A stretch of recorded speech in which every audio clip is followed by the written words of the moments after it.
And I'll go look for the sharing screen thing. Hi, everybody. I'm looking forward to seeing all the new faces tonight. Oh my gosh. Hi, Doug. Hi, Anne. Hi, Michelle. Hi, Sophie. And Steve, I don't see you, but I know you're here. David is here and Sophie again. Okay. I'm happy to see all these lovely faces. There's Carol. That's good. I like Carol. Well, I have so many thank yous to say before we can get started. You'll just have to give me a moment here. First of all, Jeanette Kiesling. She not only moderates all of our Zoom meetings, but she updates our website, and she got a brand new domain for southgateneighbors.com. That's our website. That's our organization on the internet. So we have to say thank you to Jeanette for that work. And then there's Sophie Tsang. Sophie actually volunteered. I love the word volunteer. Any of you are welcome to volunteer ideas about other Zoom series that we can have, volunteering for a specific Zoom meeting, how you could help us. Well, Sophie volunteered to create and print all the lovely flyers to advertise tonight's Zoom meeting. And then she didn't stop at that. She went ahead and volunteered her son to distribute all the flyers throughout Southgate neighborhood, which he did beautifully. And I want to thank them both. And then there's Susan Newman.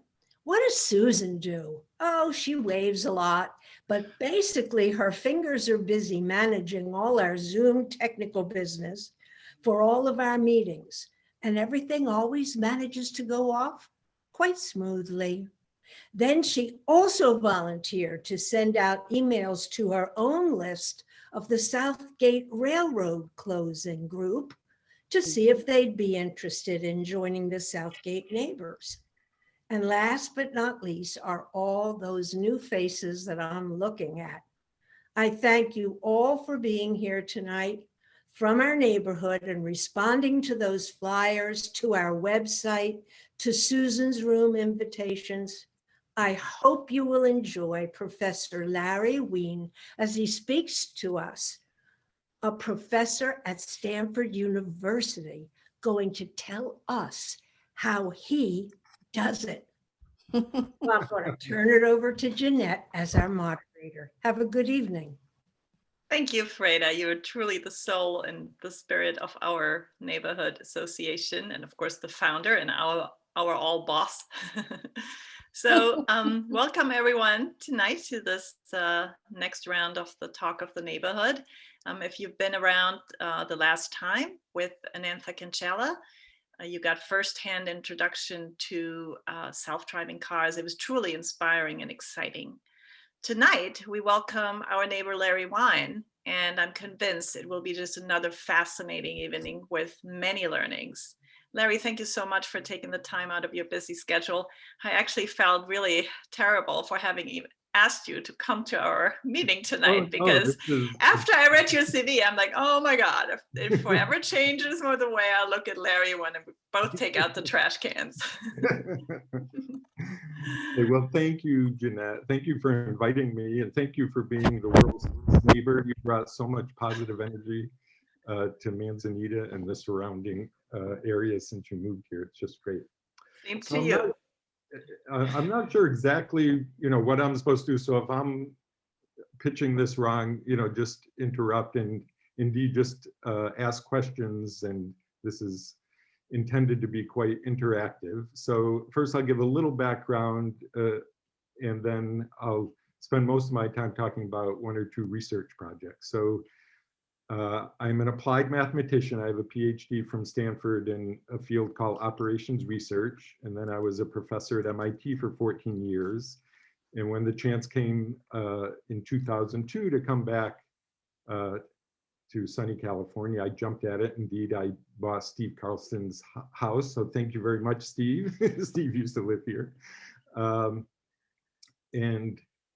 on the teaching side, so the business school, I'm at the business school, it has 9 areas. I'm in the operations group. I teach the first year MBA students an operations management core course. So it's about how do you manage factories, how do you manage supply chains.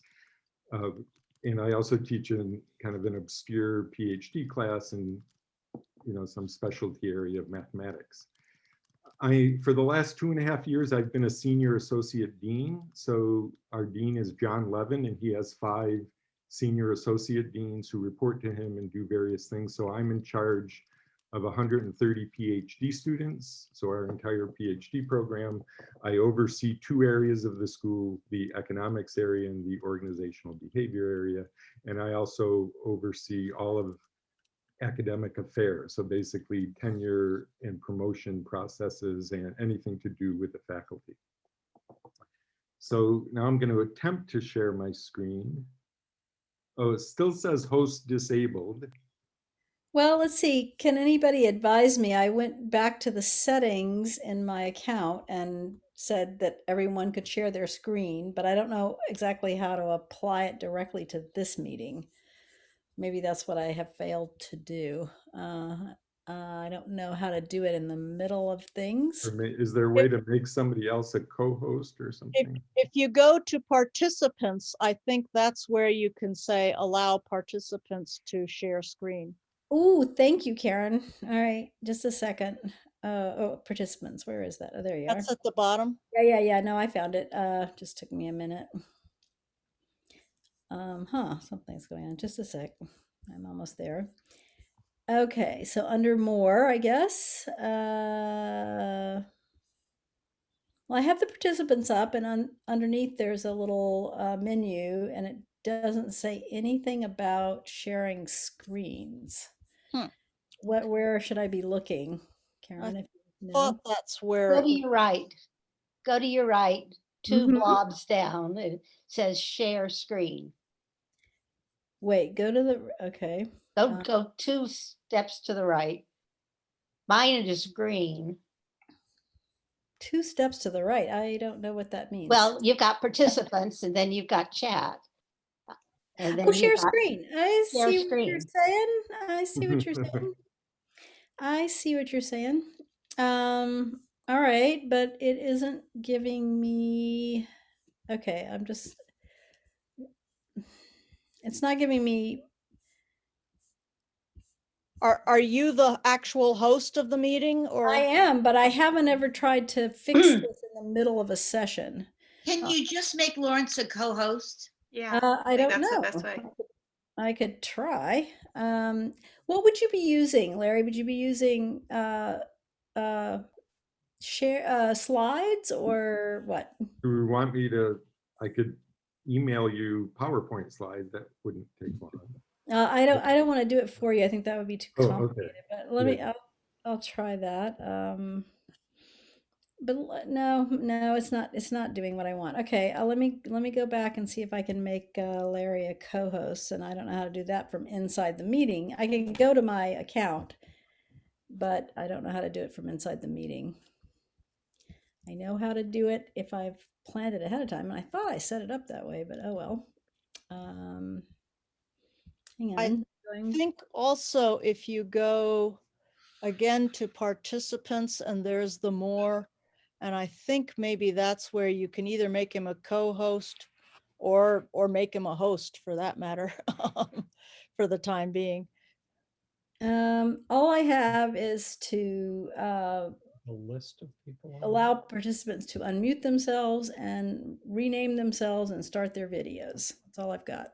But if you go to Larry's screen, click on Larry in the participants and then do the more. All right, let me see. No, I still don't get an option to share screen. The only place I saw to do that was inside my, I'm sorry guys, I thought that I had taken care of this because I meant to have that be part of the, and we did it for last time, so I don't know what happened. There's Hey, Susan, when you click on participants, at the bottom, then do they pop up? Does the list of participants pop up over on the right? Yes, I've got the list of participants on the right, and I've And got. if you hover over Larry's name, Uh-huh. does it allow you any options? Can you like right click or? All it gives me is mute and more, and under more, oh, I can make you a host. There you go. There All we right, I go. made you a host. Good job. Good one. Yeah. All right. It doesn't give you a share screen option, but I can make you the host, and I did. Carry on. There we go. Love it. Okay, can you see that? Yes. Hey, Awesome.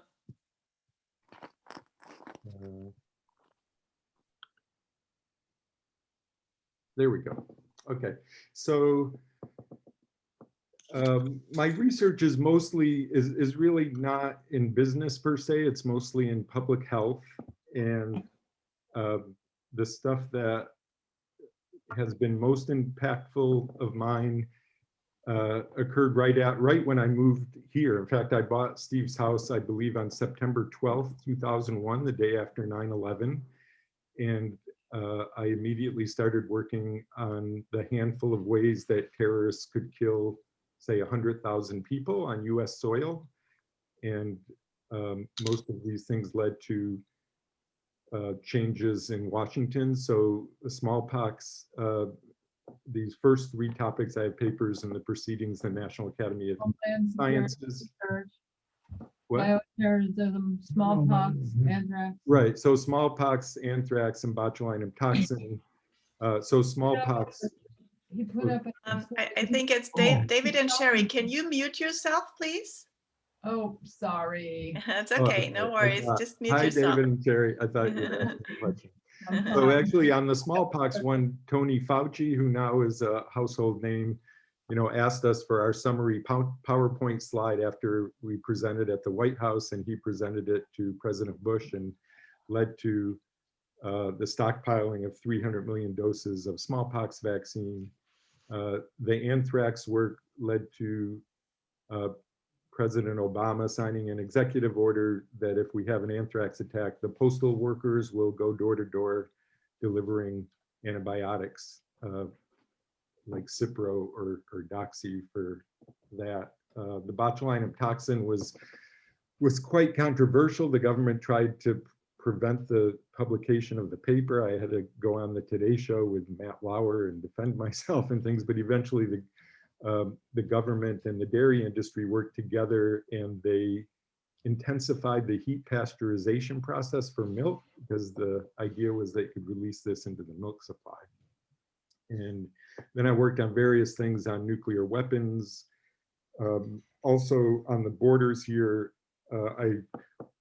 my work and congressional testimony led to a shift in the US visit program from a 2-finger program to a 10-finger program. So when non-citizens come through like SFO, they now give 10 fingers rather than 2 fingers. And that's all related to Homeland Security. Then there's this pandemic influenza that I have here, and this is actually quite timely because it's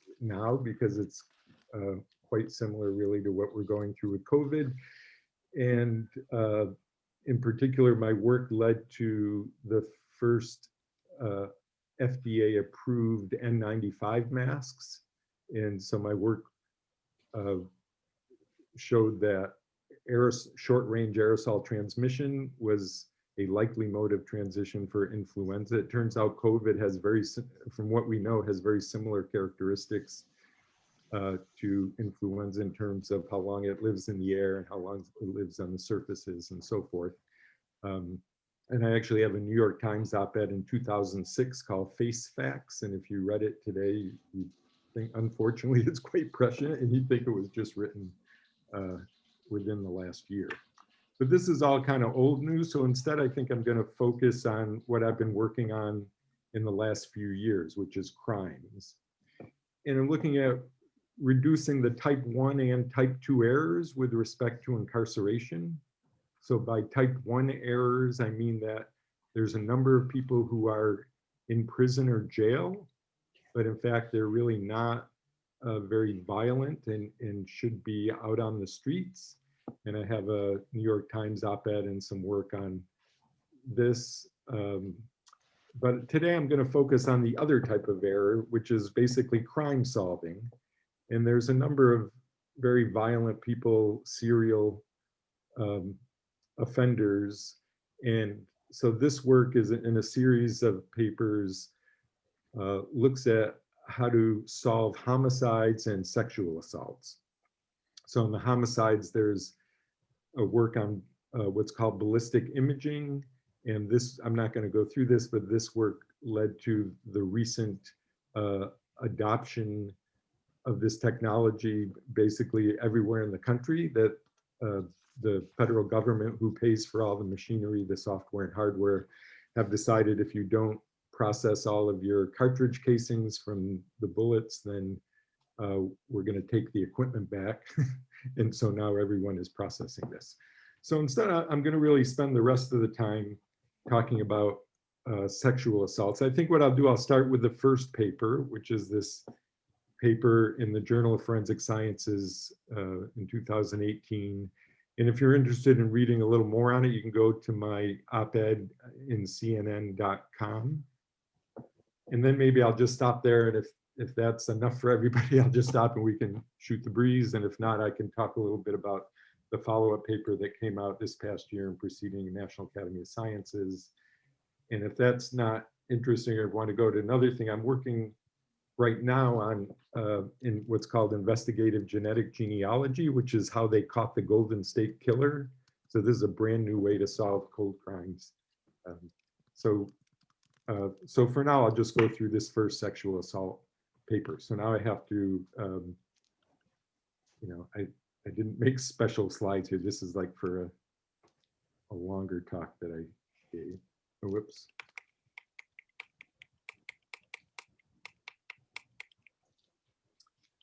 Okay. So after a sexual assault, the victim, if they go to the police department and report it, then they are advised to go to a hospital where a special nurse examiner will take what's called the sexual assault kit, where they will take samples from various parts of the body, trying to find DNA from the sexual offender, basically.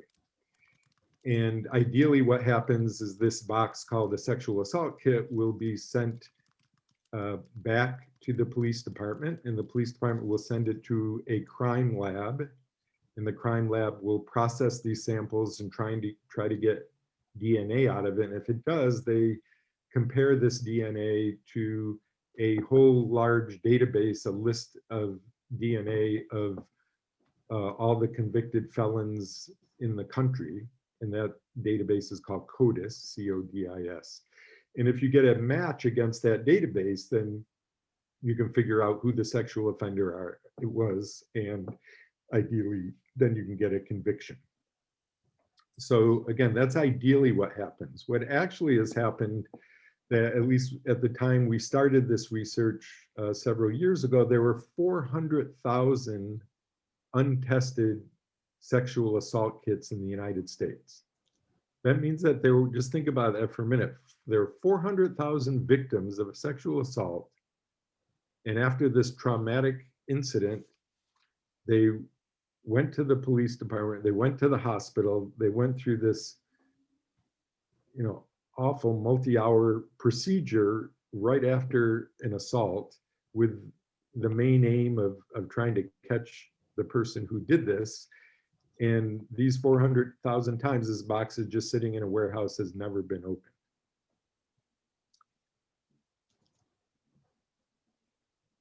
So most cities have large backlogs of these sexual assault kits. And so the question is, should we process these kits? If we don't have the budget to process all of them, which ones do we process? And the key issue in this field is the distinction between a stranger assault, that is someone jumping out of the bushes and attacking a stranger, versus a non-stranger assault, which is often called an acquaintance rape, where the victim knows the identity of the offender. So the National Institute of Justice, the federal government, they knew they had a big problem on their hand, and they funded research for 4 cities to partially test some of their backlogs in the hope of learning something and deciding on a national policy. And the reason I got into this is that there were 2 papers published and they came to diametrically opposite conclusions. A paper out of Detroit, using Detroit data, recommended processing all sexual assault kits. And a paper out of Los Angeles recommended focusing only on, so you're going to see SAK a lot, it's sexual assault kits. Focusing only on stranger sexual assault kits, that is kits associated with a stranger assault, and to not test the kits associated with acquaintance rapes. And it turns out this paper from LA is a victim of circular reasoning, that there were other, and if you want to see the paper, I will, it's right here by Spohn and Tellis. Some social scientists at the same exact time, they embedded themselves in the Los Angeles Police Department. And there's no numbers or real analysis in this paper, but it's a very long paper with they interviewed everyone from the victims to the police officers to the district attorney's office. And they found historical biases, that the victims of acquaintance rapes often felt that the police discredited them and didn't believe them. Some police officers refused to make arrests in a acquaintance rape. Even if they did make an arrest, the district attorney's office in LA had a general policy that they would not press charges in a he said, she said case. So you basically needed additional witnesses involved. And so it's no surprise that the original LA paper by Peterson found that although the hit rates against CODIS, against the database, were the same for stranger assaults and non-stranger assaults, that there were many more arrest charges and convictions for stranger assaults, because that's how the system was basically hardwired. So, to their credit, the Peterson paper, the LA paper, and the Michigan paper, the Detroit paper, both said what we really need is a cost-benefit analysis to try to understand whether it's worthwhile, in particular, testing the kits from non-stranger assaults. And so this paper, our paper, is the first one to do a cost-benefit analysis. And we were very conservative, so anywhere we could, we overestimated the cost, we underestimated the benefits. And we found an astonishing 81 to 1 ratio. That is, for every $1 you spend testing a sexual assault kit, you save on average $81 in the cost associated with future sexual assaults that you've averted by testing.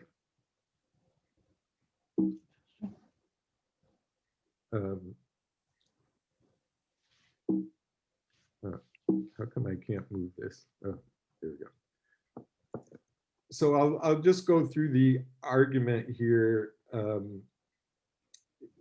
I'll just give you a sense of the numbers. Like, how could it possibly be that you're saving $81 for each dollar? So I want to give you a sense of this. And the way to think about it is that testing a sexual assault kit is like playing the lottery. So the testing cost is like the cost of buying a lottery ticket. And so we estimated the cost to be $1,600 roughly. And that includes not just the out-of-pocket cost, which is around $1,000, but also the downstream judicial costs, the downstream incarceration costs, and so forth. The probability of winning the lottery, we found, is about 1%, so 0.012. And probably winning the lottery means probably that if you perform a test of a kit, that you actually get a conviction and get an offender off the street. So that's pretty low, really, only 1% chance of winning. And I'll just give you a sense. So 3 things have to happen in order to get a conviction. First, you have to get DNA out of the kit, and that happens about 50% of the time. If you can get the DNA, then you compare it to the national database, and you have to get a hit against the database so you can see who the identity of the offender is. That happens, if you get the DNA, it happens quite a bit, 64% of the time. The main reason being that this database has not just sexual offenders in it, but it has anyone who's committed a felon. And indeed, most of the people in this database are there for other reasons, aggravated assault and grand larceny and murder and things like that. So the weak link of this chain is the last thing, which is the probability you actually get a conviction given you get a hit. And this is, we're very conservative here. It is a very depressingly low number, and it's from New York City, which was, at the time we did this study, was the only city to actually test its entire backlog. So that it's only 4%, so why is it so small? First of all, at the time of New York City's testing, their statute of limitations was only 5 years. And this backlog was, 5, 10, 20 years old. And so 60% of the hits ended up being beyond the statute of limitations. So they knew this person did it, but it was too late to charge them. Another 20%, luckily, and maybe not surprisingly, they're already in prison for something else. These are bad people, essentially, at least people doing a lot of bad things. And then 10% of the time, again, we're talking about coming back 10, 15, 20 years after the fact, that the victim was either missing, they couldn't find them, they may have died, they may have left New York City or whatever, or they could find them and the victim was unwilling to unearth this traumatic episode from 20 years ago and just wasn't willing to participate, or a small fraction, they were indeed deemed unreliable and they decided not to pursue it. It turns out this is a real underestimate. In the last few years, Cleveland has a number that's more like 50 or 60% rather than 4%. So then kind of the hardest part here is to figure out how much money you're saving if you do get a conviction. So this is the payoff. If you win the lottery, again, you're paying $1,600 for a ticket, 1% chance you're going to win the lottery. What's the size of the lottery? Turns out you can quantify the cost of a sexual assault, and it's maybe higher than you were expecting. It's about $400,000. About a half of that is the lifetime cost to the victim of having gone through this, and the other half is what's called society's willingness to pay to avoid this from ever happening. And the tricky part to calculate here was how many, if you arrest, basically you catch someone in the middle of their criminal career, how many future assaults would they have committed if you didn't catch them right now? And the answer is a very large number, roughly. This is a rough estimate of 26. And we did this in 2 different ways using 2 different data sets. And one number we got 26, the other one we got like 28. So we're pretty sure, this is, roughly true. So basically, this becomes kind of a lifestyle type of criminal offense that people, there tends to be a small portion of rapists who try it once or twice and it's not what they expected it to be or whatever, and they stop. But other people will just keep going. Put in my retainer. So if you just do the rest of the math, what's the expected jackpot we're going to win? Well, it's the $11 million, which is 26 people times the 400,000 times the 1% chance that you win. So it's 11 million times the 1%. That's about $130,000. And that's how much you expect to win every time you play the lottery. And it costs $1,600 to pay it. So 133,000 divided by 16, again, is this number 81. So that's the punchline of this paper. And, you know, we're about halfway through now. So maybe I'll just pause. And if anyone, you know, has questions or wants to talk about anything, now is a good time to pause.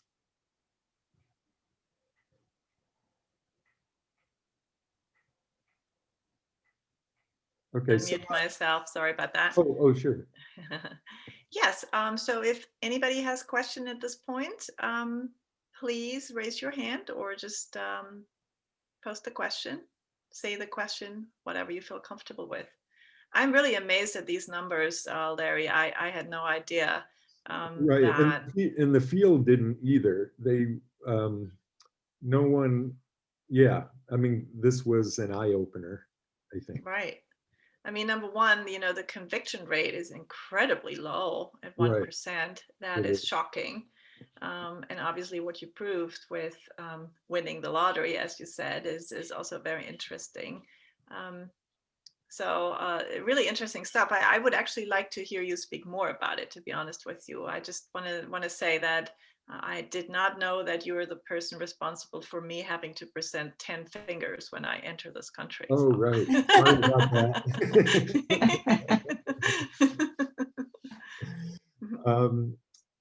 Let's see. So I can do a little bit. So like most of my other work that I was describing in Homeland Security, as soon as I finish the paper, I go to Washington. And so I presented this to US Representative Zoe Lofgren, who's from the San Jose area.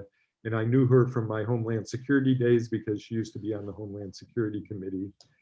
And I don't know if any of you know her, but she is absolutely sharp as a whip. She's one of the smartest people I've ever met. And she co-sponsored the last sexual assault kit bill that went through Congress in 2016. So I knew she was, you know, felt strongly about these issues. So I went to her office and visited her. And this was just about 3 years ago, it was the winter of 2018. And she says, well, you know, Larry, it's like a football game and you're a running back and you got to wait for your holes to open. And she said, if we can win back the House in the midterms, then come back and see me and I'll see what I can do. So sure enough, Democrats won the midterm. And, you know, the following winter, about a year later, I called up her staff. I didn't, you know, call her directly. And she said, oh yeah, I remember you. And, you know, and she said, you know, she was one of the House managers for the first Trump impeachment. And she just said she's literally working 100 hours a week on this, and we have absolutely no bandwidth to do this. So, and then I talked to, in fact, I talked to another person who feels strongly about this is our new vice president. And I talked to, at the time, Senator Harris's chief legal counsel and spent an hour with her on this. But, you know, what my hope was is that they would pass a bill to basically fund the money so that every city can test their entire backlog. And Larry, let me ask you something. Why is there so little money for testing these kits? Well, you know, it did used to be a lot more money. You know, I mean, like a lot of new technology, you know, the DNA testing has come down a lot over the last decade or two. Some police departments, like take Detroit as an example. I use the data from Detroit. You know, this is a city that's historically not had very much money. And, you know, they basically have to fund it themselves until there was so much pressure put on by various groups for the federal government to come forward. So there is money. Now it's not enough for everything, but it's a fair amount of money, like $80 million, something called the Sexual Assault Kit Initiative. So when I went to Washington, I gave a webinar to them. They kind of are the network, and they have all the sexual assault nurse examiners throughout the country were actually on the ground doing this stuff. So I gave a webinar to them, and I met with also people, the CEO, there's a few nonprofits like the what's it called? The Joyful Heart Foundation, I think it's called, that which is entirely for ending the backlog. And I actually met with one of the actresses who was raped by Harvey Weinstein.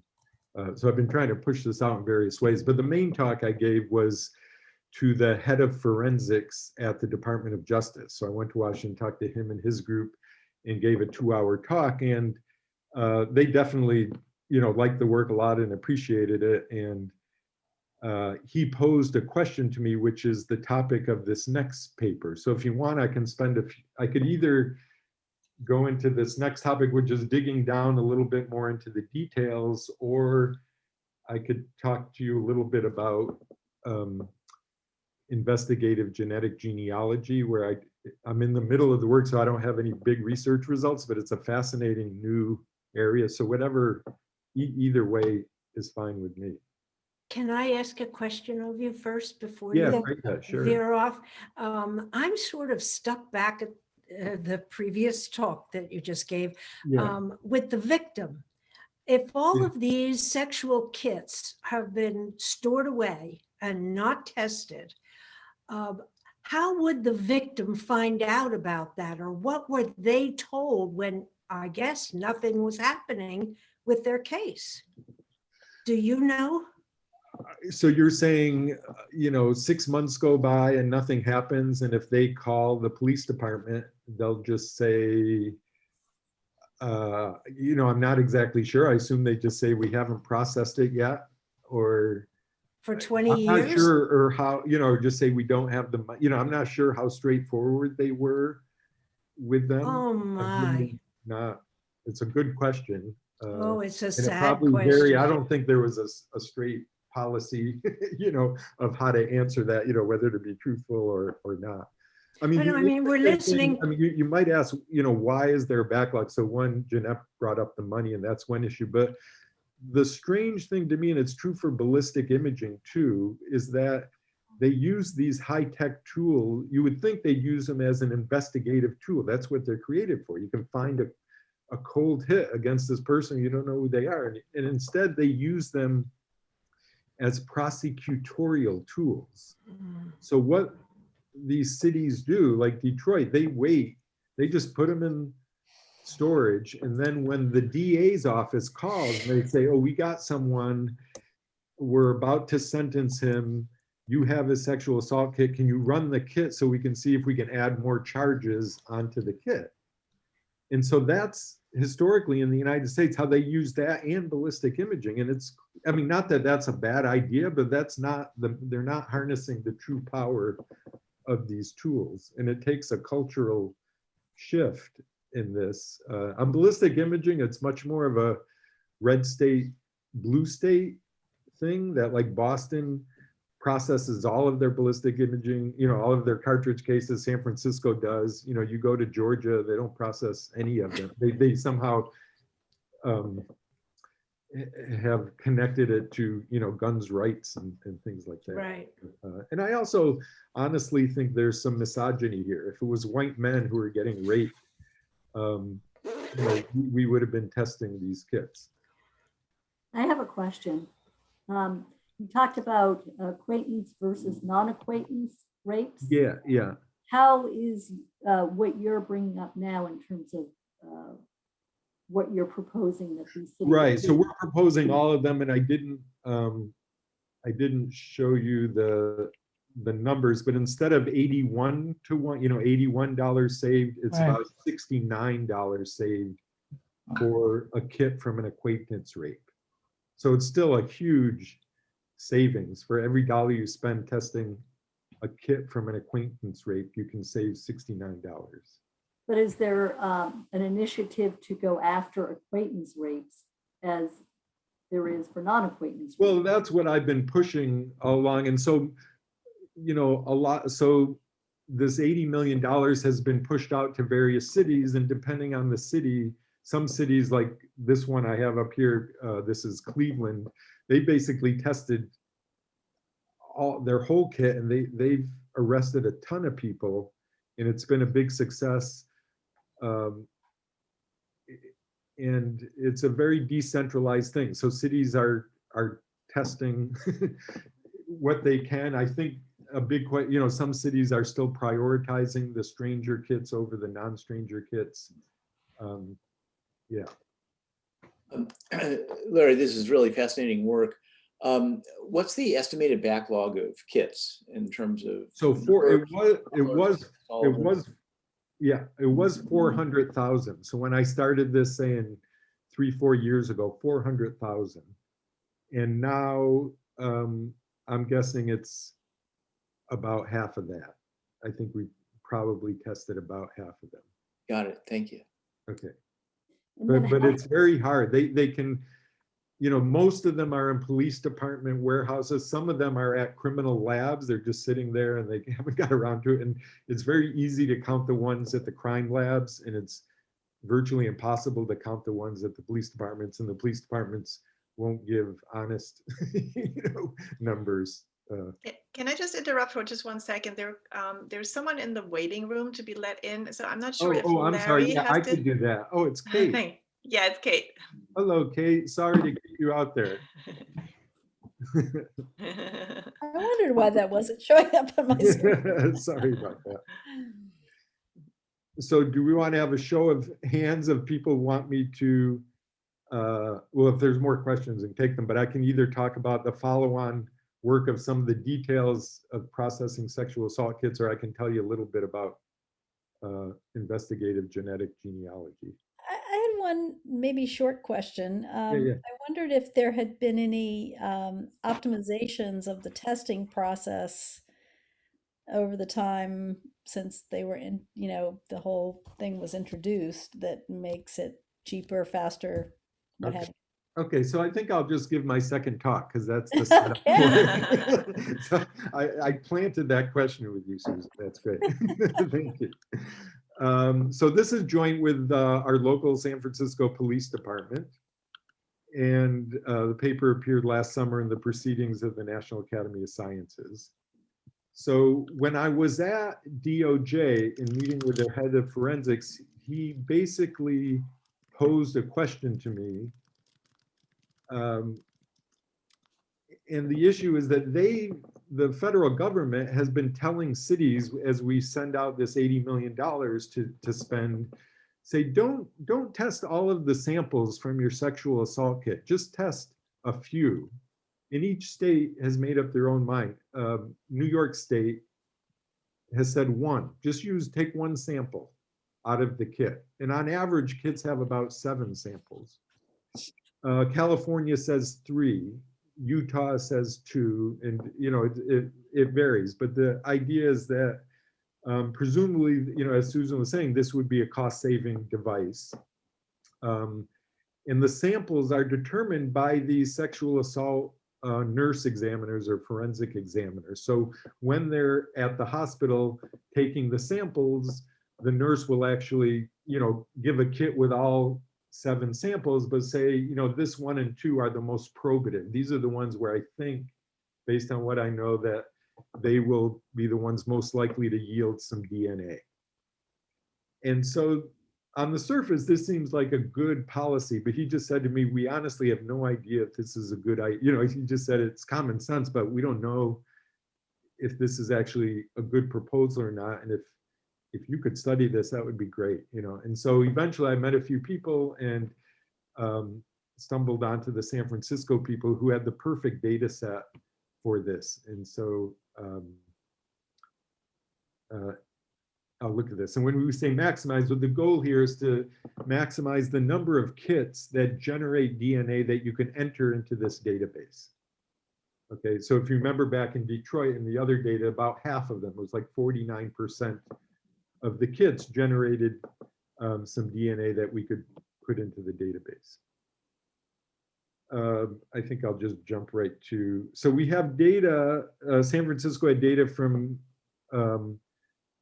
almost 1,000 sexual assaults. So 913 sexual assault kits. And again, about 7 samples per kit. So about 6,600 total sample. By samples, I mean, you take a swab from a body area and that you put it in a plastic bag and that's a sample.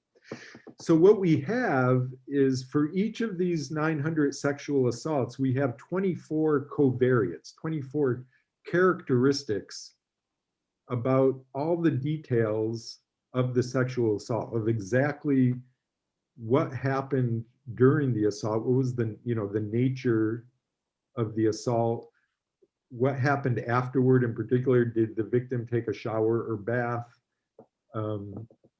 What was the time delay between the time of the sexual assault and the time of the exam in the hospital, and so forth. So for all 900, we have this information. And the nurse examiners identified about 30% of the samples that they thought were probative, meaning, they think these have a high, a good chance of actually having DNA on them. And the beauty of this data is that San Francisco Police Department has so much money that they ignored the nurse examiner's proposals and they basically tested every sample.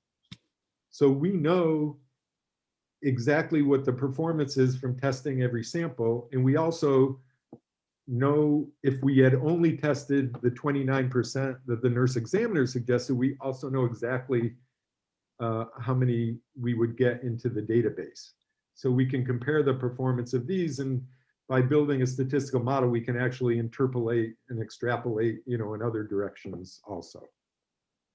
So in addition, for each of these 6,600 samples, again, we know which ones, either the nurse examiner suggested it to be probative or not. And then we know which of the 6 we kind of crudely put it into 6 locations. We know where the sample was taken. So it's either the general body surface, it's genital, it's oral, it's anal, it's clothing such as underwear, or it's foreign material, which could be like a cigarette butt or a tampon or something like that. And we also know for each of these samples, could they get DNA out of it that they could put into this database? So I would like to say it's shocking, the cost of it. And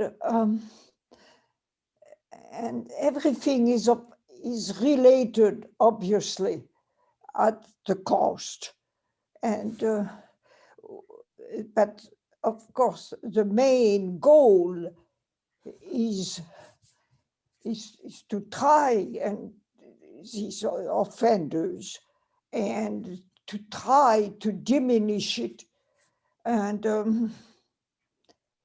it's very just very, very shocking. Yeah, And I agree with you, Michelle.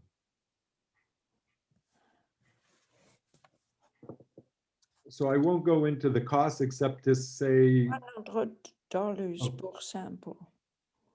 Yeah, so there's both a fixed and a variable cost to processing a sexual assault kit. So basically, if you test just one sample of the kit, it's $185 plus $100. If you test 2 samples, it's $185 plus $200. So there's, regardless of how many samples in a kit you test, there's this fixed cost. And so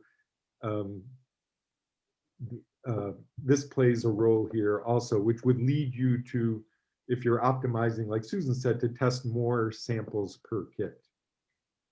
So it's basically, there's 2 forces at play. One is this fixed cost that leads you to test more samples.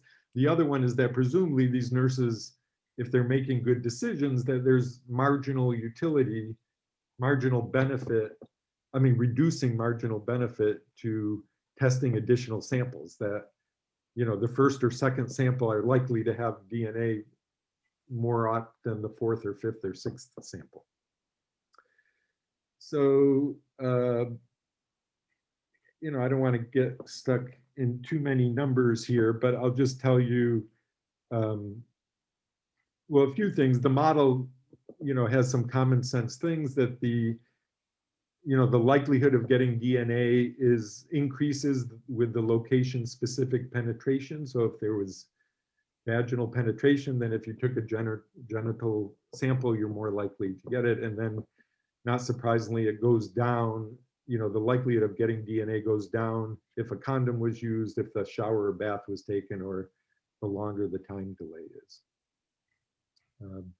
So just to give you a sense of the results, so indeed, our statistical model outperforms the nurse examiners, and you could get about a 45%, at the same cost, you can get about a 45% increase in the yield. At least during the pandemic, I think it has increased tremendously.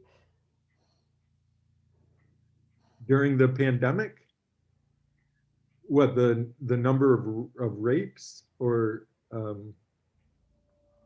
And it's the same thing in Europe. I do think, they certainly have been talking about like spousal abuse and those kind of things are going up in the pandemic. And my guess is there's probably fewer stranger assaults because people aren't in the streets much. It's not at all clear about non-stranger assaults. It's possible those are increasing. And the full testing. So San Francisco, had they followed the advice of the federal government, just uses the nurses' proposals, they would have had less than half the number of hits, and they would have got less than half the number of convictions. It would have cost about the same amount. The cost effectiveness is about the same. It's actually a little higher for the nurse policy, but you would have left a lot of money on the table. And this is such a cost-effective policy. This is up here, the full testing is 81-1. So this is more like 90-1 instead. But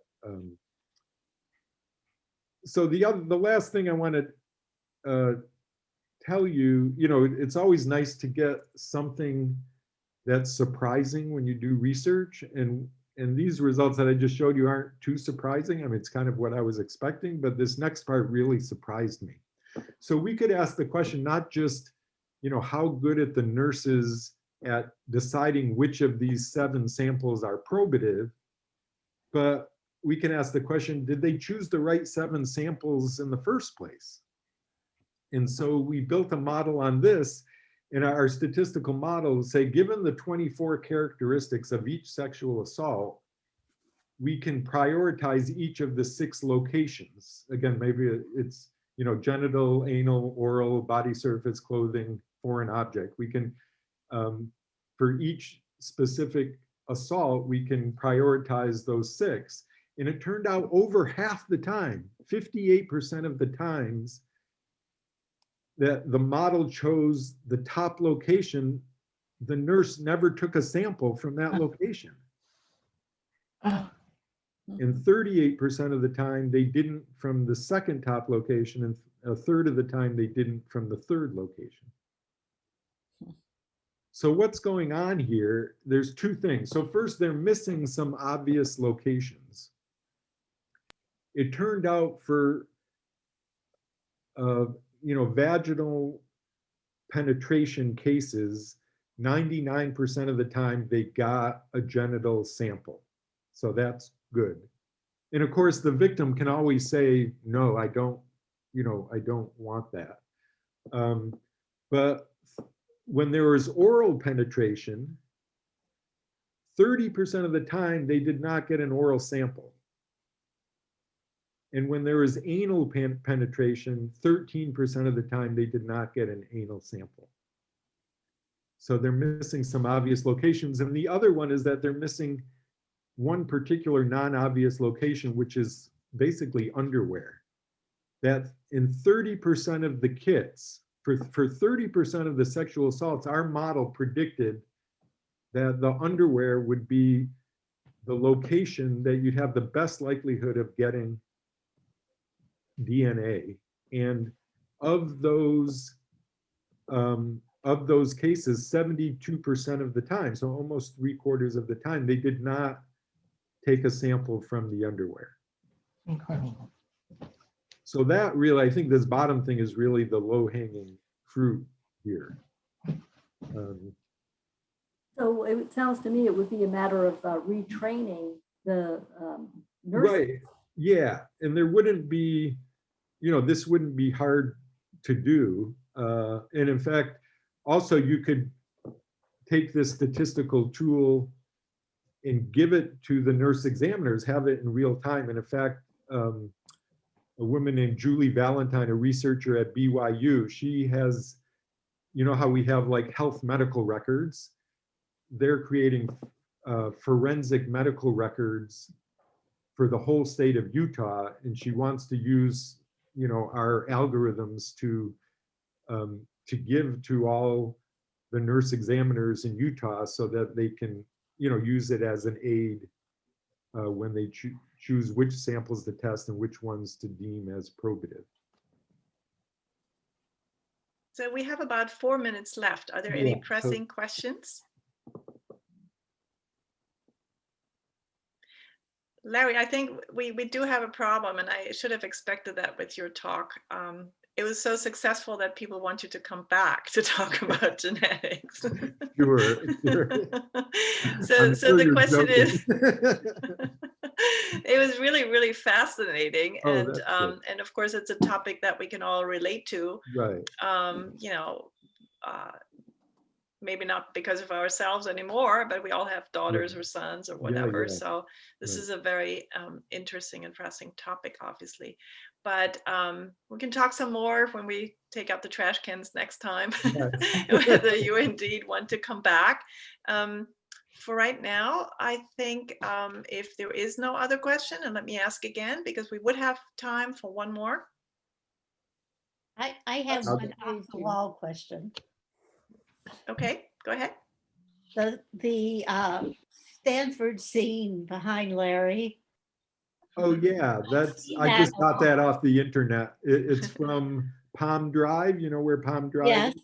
yes. Yeah, so it's probably from an elevated version on Palm Drive, looking over the oval, the big oval, and then the quad. Here, I'll get out of the way so you can see all its glory. The other people have used that same background. I just wondered.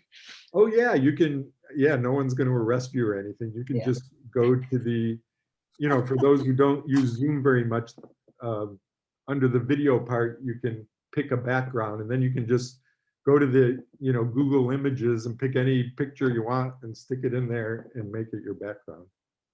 Damn, Larry, I thought you were sitting in front of us and out of your window the whole time.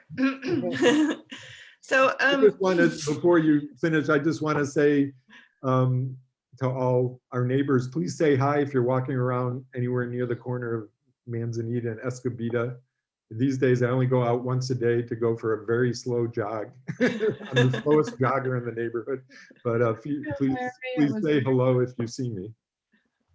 Oh, I'm sure everyone will. This was really fun, and thank you for the time that you spent with us tonight. There is a whole, I actually did post it, your CV and your website, so that people can read some more about your research interests and what you've done. You're so highly accomplished. Like I said, I just want to add one more thing to that list of accomplishments. You're a really mean Black Forest cake baker. I won't deny that. I do like to bake. Yes, isn't that wonderful? We have this incredibly accomplished, successful Stanford professor who likes to bake. Awesome. So thank you very much, Larry. And like I said, there is another request coming your way to maybe talk to us again in the future, because this was really interesting.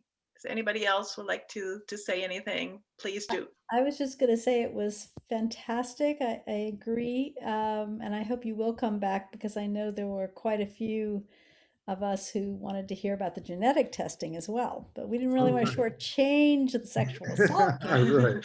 I'm certainly happy to, but there's even just within our few square blocks, there's so many interesting people who give equally interesting talks. I encourage you to Oh, yes. to exhaust everyone before you come around to me a I second think time, but there's a I'd be list. happy to do it anytime you want. Yeah. We're not going to let you off the hook that easily. Larry, thank you so much for taking the time, and really excellent research. Thank you. So Steve. just fascinating. Great job. Thank you. Yep. Thank you, Larry. Okay, thank you. Thank you. Great talking. Thanks, Take Larry. care, guys. Everyone, Thank good night. you. See you next Bye. time. Bye. Bye. Yeah, bye-bye.